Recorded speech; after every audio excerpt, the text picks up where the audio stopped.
Welcome to the Idea to Value podcast, where in every episode we highlight the latest insights into creativity and innovation from experts around the world. I'm your host, Nick Skillicorn.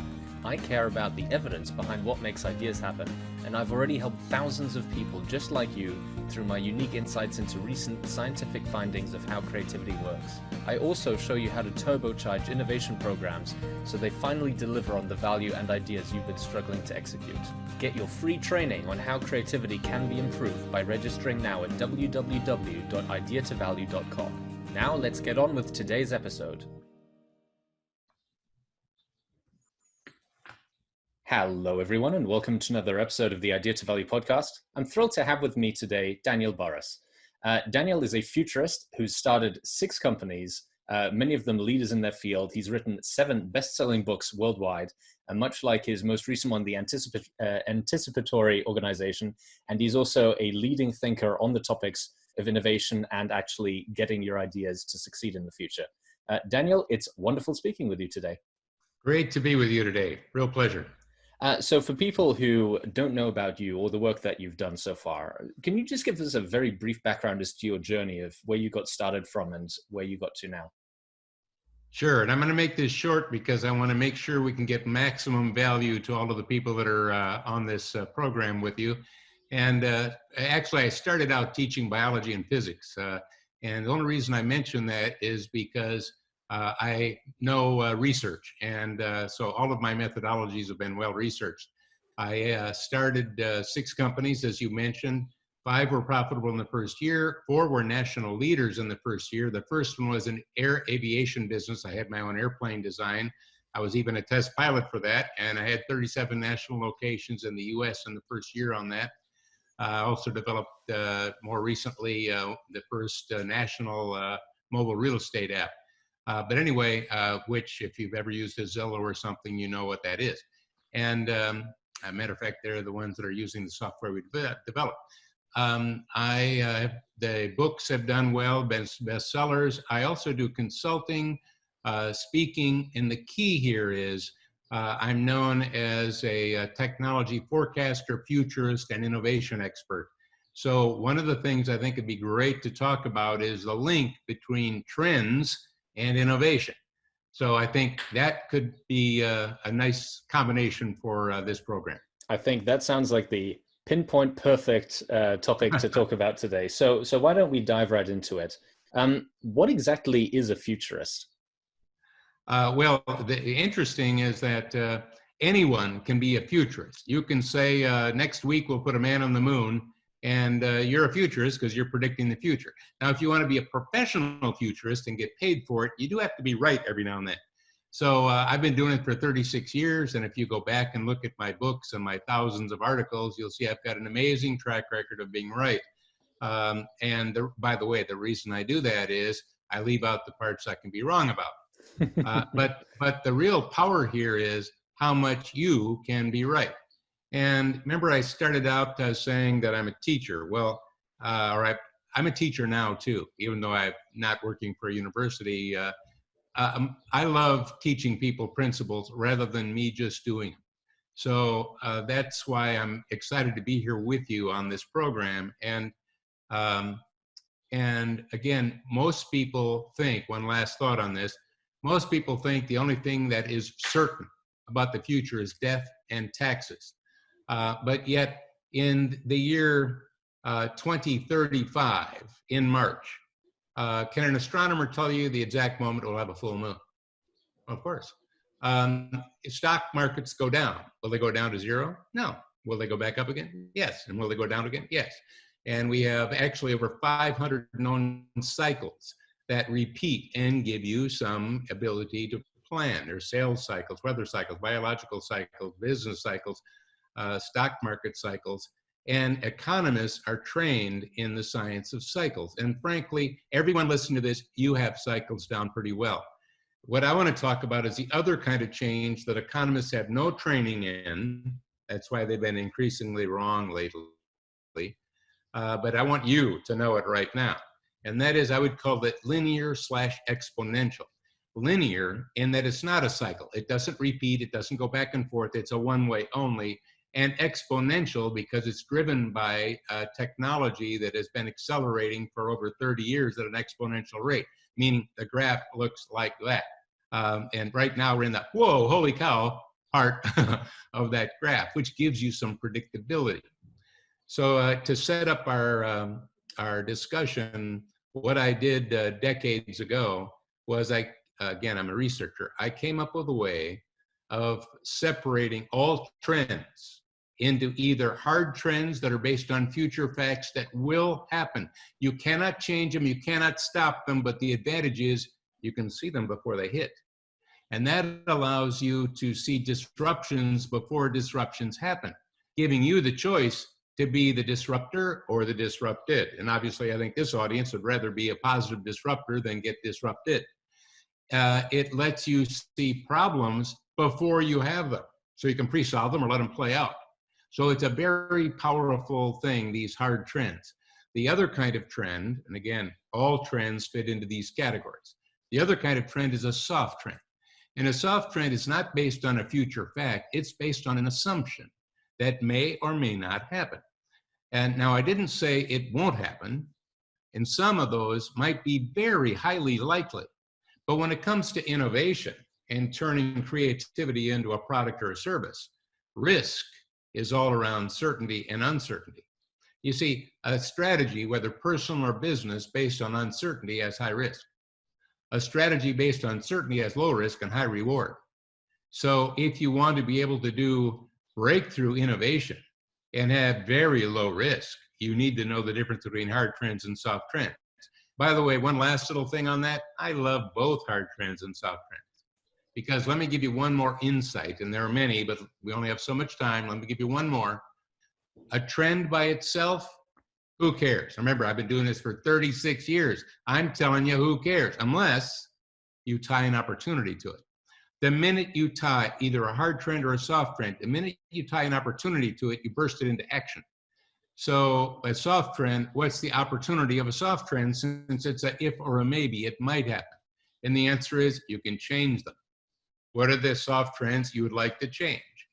Let me give you an example that fits the new COVID pandemic world that we're in, because I think if we can make it relate to today, it's even more relevant. So since this broke out in China in late December, we were getting data, hard data, and we knew that this virus is highly contagious and it doubles every 3 days. It's exponential. 2 becomes 4 becomes 6. So we could see an exponential curve of the spread of the disease. That, by the way, is not a hard trend. The doubling and the fact that it will spread that fast is a known fact. However, we can do something about that. That's why it's soft. And what can we do? When we have a breakout of a disease in a country like SARS in the Middle East, or Ebola in Africa, or something like this in China, what we do is we have something called an outbreak and we quarantine, lock it down. That's how you can keep the spread from going up.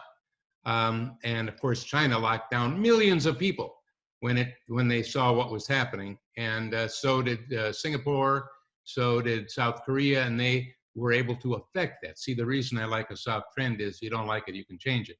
The United States has been very bad at locking down. As a matter of fact, the president has still not locked down the country. He's been letting governors make up their own mind. There have been a lot of people dying because of that, frankly. So anyway, a soft trend you can do something about. And that's the powerful thing of a soft trend. A hard trend, let me give you a quick example of that. There are 3 categories of hard trends. One of them is demographics. One of them is technology. And believe it or not, one of them is government regulations, which all countries have. All 3 create powerful hard trends that you can profit from. So so we could look at any one of those if you'd like. Why don't I let you ask me? I think I'd definitely like to speak about the technology aspect, because that's probably what a lot of people associate with exponentials the most. But before we get onto that, I want to take it back to something you started talking about right at the beginning. It's this link between creativity, innovation, and futurism. Because you seem to say that if you just know what the right future is, you can do innovation with hardly any risk, which is what any innovation manager and any CEO would be desperate for. But Exactly. doesn't that seem like a bit of a catch-22 that you need to know the future before you can invest in innovation? Well, the answer is you do, and there's a methodology. That's why the Pentagon has adopted my hard trend, soft trend in the United States. That's why other countries, that's why Google is using that. Apple's been using it for quite a long time. You know, why didn't they put the iPhone out a year earlier? And they could have actually, but they didn't, because they knew the 3 digital accelerators that I also talk about, which, by the way, is digital bandwidth, its storage, and computing power, which is completely predictable. I've been predicting that since we had, for example, from a wireless standpoint, 1G. By the way, we're getting 5G. Is that it? No, we're going to get 6G. And do we know exactly when 6G will come out and how powerful it'll be? Yeah, but you can graph it. It's a chart. So if you already know ahead of time, you can think of how will we profit from that. Just like you could between 2 and 3 and 4, which, you know, are happening, those gaps faster and faster. Is the cloud getting full? No, we're going to continue to put more in the cloud. So let me take you back to how I applied it myself. Back when I was writing not Anticipatory Organization, my last book, but the one before that, Flash Foresight, which I'm proud to say was another bestseller on in every country. In that one, we were in a recession while I was writing. So that was the Great Recession that we were all part of, including Germany and all over the world.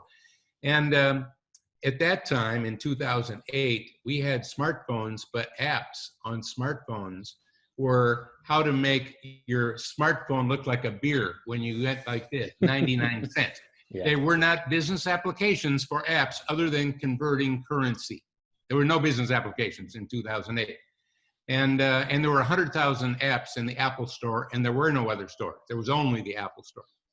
So I used, so back then, when I was writing that book, I thought, why don't I take the principles of the book, which we're talking about right now, and use it to start a company with during a recession, with the idea that I'm not going to spend any money, I'm not going to hire anyone, and let's see how good it is. And it did take 8 months to create $1.3 million a month in recurring revenue with low risk. Wow. And by the way, I also gave 70 speeches around the world that year. I also was consulting with clients that year. And by the way, I was writing that book. So it wasn't like I had nothing else to do, because a lot of entrepreneurs would say, I'm too busy to innovate. Yeah, get over it. That's your problem. That's not reality. That's your own limitation. So what did I do? Now, to get specific with you on what did I do? Well, one of the things in that book, again, I was talking about hard trends, certainty. So I asked myself, are mobile applications for smartphones, remember you're in 2008, is that a fad? Is that here today and gone tomorrow? Or will there be more of them? And I thought, well, of course there'll be more. Will there be business applications, even though there aren't any? Yeah. Am I certain? Oh, yeah. Well, then what would they be? And I made a list. Like, for example, I could, and I've still published that list. I said there's going to be mobile apps for purchasing, logistics, for sales support. There's going to be mobile apps for remote disease management, and for diagnostics. There's going to be remote apps for finding your lost dog that'll have a little sensor on its collar so you'll know, oh, there it is. And so I came up with 100 apps that I knew would happen, because one of the rules I have when it comes to technology is if it can be done, it will be done. If you don't do it, someone else will. So with that rule in mind, it's nice to know what will be done. I knew what was going to be done, and if I didn't, someone else would. So one of those, so how did I know which one to focus on, right? And what I did is I used a free app, Google, and, or it wasn't an app at the time. And what I did is I did a search to see what of those words were Googled the most. And of course, the word was foreclosures, because all these homes are going into foreclosures. So I thought, okay, I'll create a real estate app. There were no mobile real estate apps. I actually created the first ones. So I created the first, it's called, I had complete foreclosures, and then I created a complete homes and a complete rentals, because it's the same software. Why not do a threefer? By the way, it was the 7th most downloaded app in the Apple Store in the first week. I was on national television. I also, at the time, you paid for apps, and then once you bought the app, again, maybe it's 99 cents or something like that, or maybe it was $2. As a software guy, you got to support it, and there's no more income. I didn't like that. So I was the first guy that created recurring revenue with apps. So what I did is I made the app free to get more people to use it. By the way, that's one of the principles I teach. Opposites work better. So instead of doing like everybody else and charging, I did the opposite and made it free. And I charged real estate agents $24.95 a month for an exclusive zip code in the app. So if you were using that app, only they would be there as long as they kept paying their monthly fee. When all the zip codes were gone, that's how you get to the 1.3 million. The first real estate agent purchased, 20, another one purchased 30 zip codes because they wanted to lock it in. The point being, oh, by the way, how did I develop the app? Because remember I said no employees and spending no money, right? Well, again, these are all principles that were in my books and in my learning systems. I can't teach them all to you now, but the skip it principle is a key one. So I skipped hiring people, and I called the local university. I asked for the computer department, and I talked to the dean, and I said, what's the name of an undergraduate student in software engineering, because there was no app design, software engineering, that's smarter than all the teachers? And he said, oh, Steve? And I said, yeah, Steve. So I said, give me the number of Steve. So I got the number of Steve. I called Steve, and I said, Steve, what are you doing to make money on the side? He said, oh, I'm developing websites for businesses. And I said, oh, I bet you're bored with that. And he said, yeah, I've been doing it since junior high. And I said, well, how'd you like to develop a mobile app for smartphones that's never been done before? And he said, cool. And I said, well, you know, I can't pay you any money because that's a rule I've given myself, but I can give you 8% of the profits for the first 2 years as long as you don't drop out of school, no matter how much money you make. And he said, I'm in. So that's how I was able to get people to work for me without me having to pay them. By the way, side note, Steve now has his own company, graduated with honors. He did really well.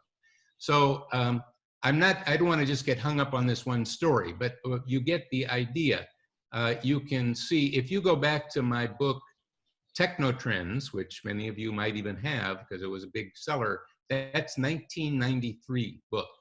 And if you look in there, you'll see me talking about, now I didn't know they would call it an iPhone, but you'll see me describing a smartphone. You'll see me talking about what we now call social media. You'll see me talking about, there's even a section in there that was called Blockbuster is Busted. And if you read below it, you'll see I was describing Netflix. Hey, that was 1993. And when I gave a speech when that book was launched, that was 2 years before Amazon was started. In 93, when I was speaking at the International Booksellers Conference, there were 10,000 bookstore owners in the audience. You can still get the audio tape of that speech. And you can hear me say, in 2 years, there'll be a virtual bookstore. Now, I couldn't predict it'd be called Amazon. You got to leave out the parts you can be wrong about. But how did I know it was going to happen? I did what I want everyone listening here to do. Instead of looking at all the things you're uncertain about, what are you certain about? Because innovation and businesses based on certainty have low risk. And you might think there's only 10 or 12 hard trends. There's thousands of them. You just have to kind of learn how to do it and get a handle on how to separate those low risk, high reward options, I call them those hard trends, from the soft trends that are the ifs and the maybes, which you can innovate on, but they've got a lot more risk. I think this concept of risk is really, really important, not just for innovation managers, but for the decision makers who are assessing what should go through the innovation pipeline. Because the way that risk is usually assessed is on current evidence.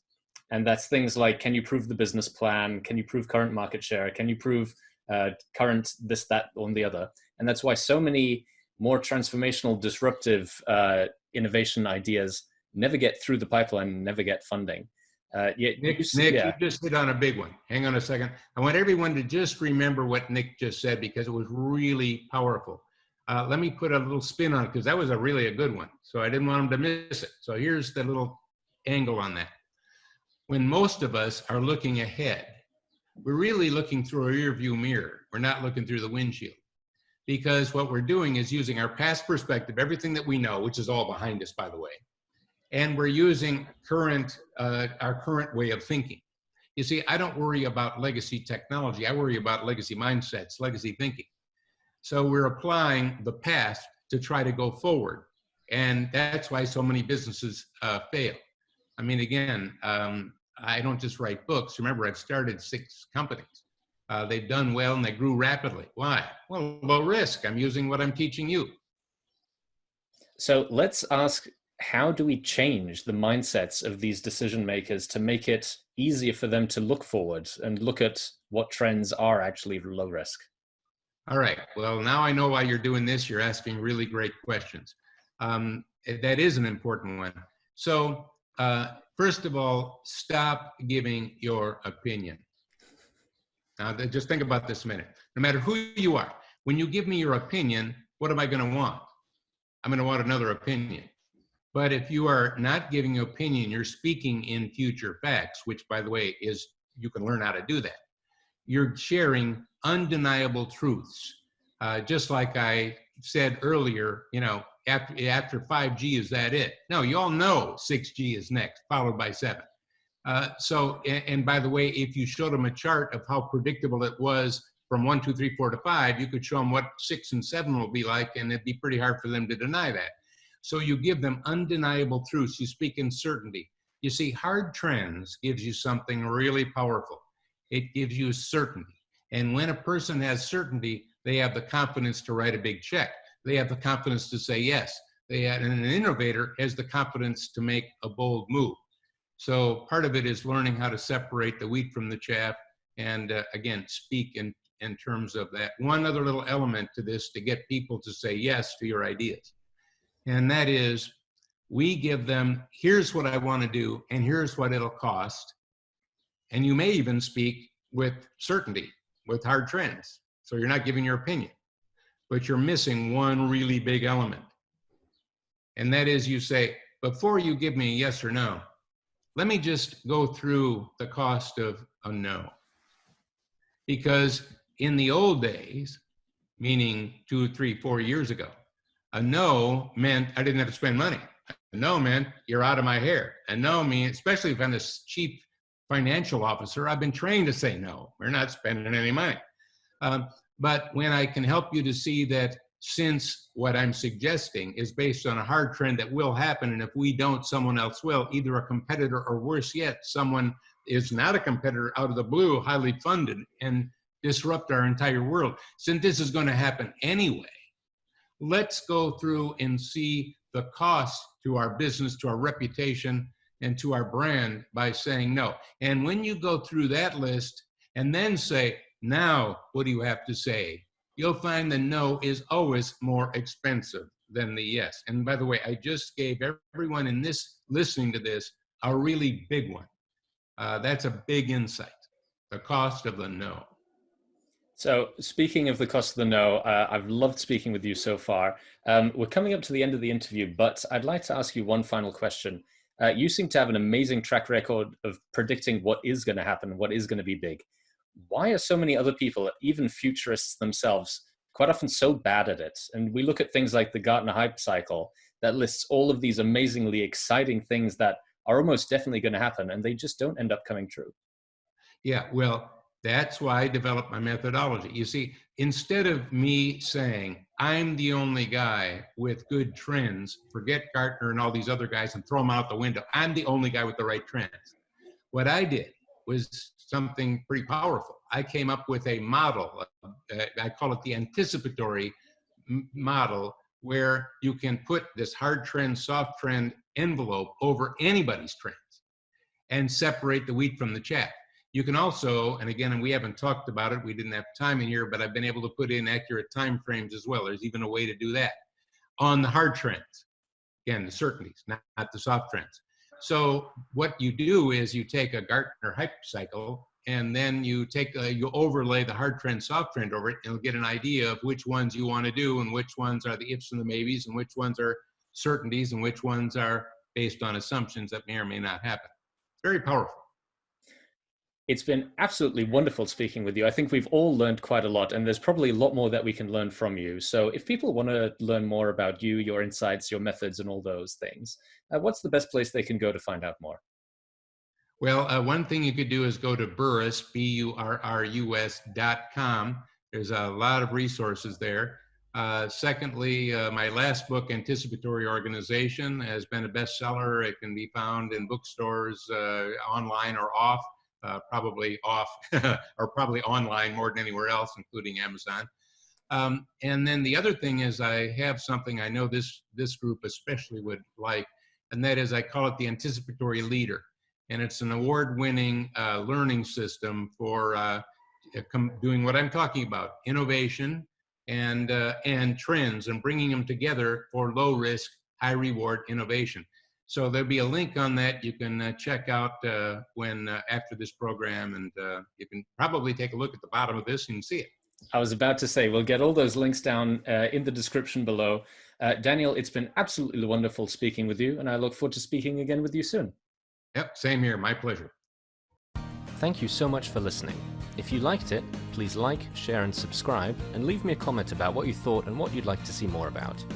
If you want to take your creativity and innovation capabilities to the next level, then invest in yourself with the premium training only available at ideatovalue.com. These exclusive training modules have all been put together by me, Nick Skillicorn, and have been used by thousands of artists, innovation leaders, and CEOs to become better at understanding the source of their creativity and executing on their innovation ambitions. And there is no risk to you, as they are backed by our money-back guarantee. Now, don't forget to go out there and make your ideas a reality. See you again soon.